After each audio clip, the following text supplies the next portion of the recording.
Hey, GW coming to you live once again. Hey, I really wasn't going to do this, but someone had asked me about something today, so I figured I'd address it.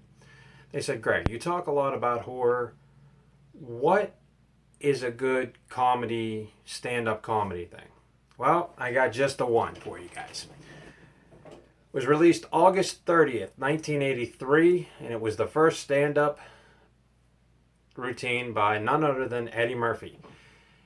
It was put out, HBO put this bad boy out, and it actually won won the best Grammy for the best comedy record in 1984. It has one bit that you'll never ever forget. It's called Uncle Gus and Aunt Bunny. And some of you, I can stop right there, but some of you guys need to know which one it is. It uses the F word 230 times. It almost ties with Wolf of Wall Street. And the word shit 171 times. The topics are Michael Jackson, James Brown, Stevie Wonder, racism, Reaganomics, gay people, AIDS. It was criticized for being anti-gay, and the comedian, if you guys haven't figured it out, he worked for Disney for a little bit. Current people might know him. He played Dr. Dolittle. He played the Nutty Professor.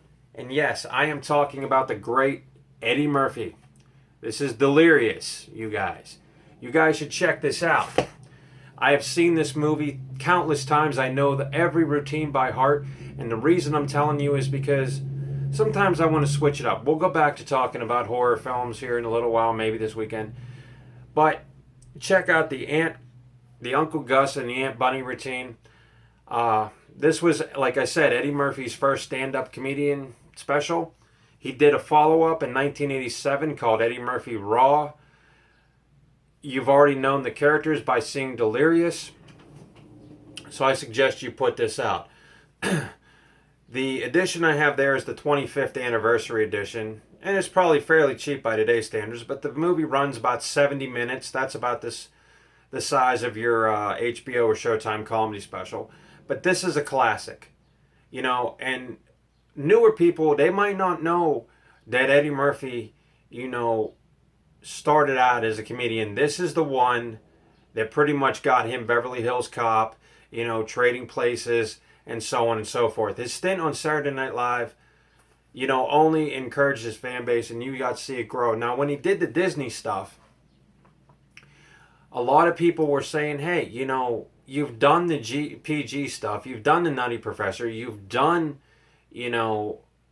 Dr. Dolittle, you've done all this stuff, you've done the voice of Donkey for Shrek. That's great, but what about the hardcore audience that grew up on him like I did? Watching Beverly Hills Cop. Where's Beverly Hills Cop 4? I'm still waiting, Axel. I'm still waiting. But in any event, you guys need to check out Delirious.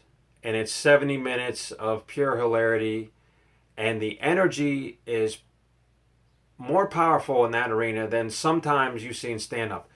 It was one of the most profitable concerts put out by HBO, and it was held in Washington, D.C., which now you probably can't stage an event like that in Washington, D.C. with the topics that he talked about, because everyone is so PC nowadays, except for yours truly, and some of you guys watching.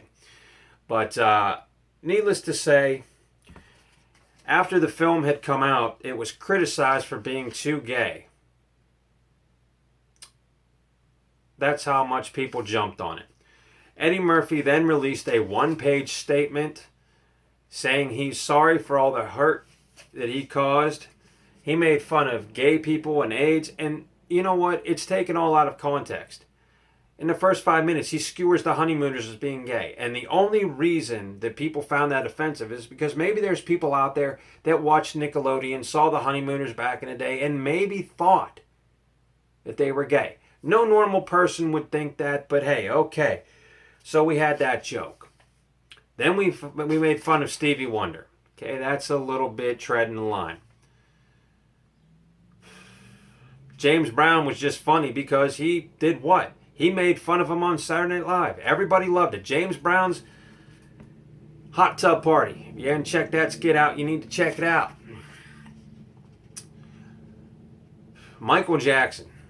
Well, at this point, what can we say? I mean, all the Michael Jackson jokes have been, brought up and died death 1,000 times. They keep bringing them up. They keep dying. And the thing is, there's never going to go away. So maybe Eddie Murphy was on to something, but it wasn't the jokes about sexual molestation or pedophilia. No, it was about the moonwalking dance and how Eddie Murphy was going to rip it off and Michael Jackson going to come to a party and beat the shit out of Eddie Murphy, basically. But it's all done in tongue-in-cheek fun. Now, granted, this isn't for anybody. My parents would probably not watch this. My dad's probably seen this. My mom would tune out. But like I said, there's some classic moments on there. And that Uncle Gus and Aunt Bunny thing, I mean, honest to God, that is a routine that I've heard so many times. I know it by heart. And it still is as shocking as it was back in the day. So I guess we're going to call this here segment is Greg Warner comedy moment, one of the best, Eddie Murphy in Delirious.